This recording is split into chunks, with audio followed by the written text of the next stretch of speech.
একজন এমি মার্তিনেজ আছে বলেই আর্জেন্টিনা আজ দুর্বার গতিতে ছুটছে।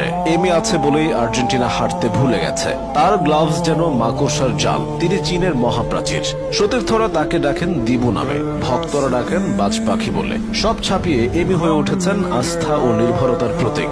আর্জেন্টিনার জার্সিতে তিনি যতগুলো ম্যাচ হেরেছেন তার চেয়ে বেশি ট্রফি জিতেছেন। মাস্টারমাইন্ড কোচ স্কালোনির ট্যাকটিক্স কোনো কাজে আসতো না যদি এমিলিয়ানো মার্টিনেজ নামের কেউ না থাকতো। আর্জেন্টিনাকে বারবার বাঁচিয়েছেন তিনি। এমি মাঠে নামা মানেই ক্লিন শিট। তার মানসিকতা অন্য সবার চেয়ে আলাদা। পাগলাটে কর্মকাণ্ডে প্রতিপক্ষকে ভরকে দেওয়া থেকে শুরু করে খ্যাপাটে উদযাপনের জন্য তিনি পেয়েছেন আলাদা পরিচিতি। মাইন্ড গেমে তিনি দুর্দান্ত। শুধুমাত্র এমিলিয়ানো মার্তিনেজের জন্যই ফুটবলের সর্বোচ্চ নিয়ন্ত্রক সংস্থা ফিফা বেশ কিছু নিয়মে পরিবর্তন আনতে বাধ্য হয়েছে। এখন থেকে গোলকিপাররা পেনাল্টি নিতে আসা প্লেয়ারের মনোযোগ নষ্ট করার মতো কোনো কাজ করতে পারবে না।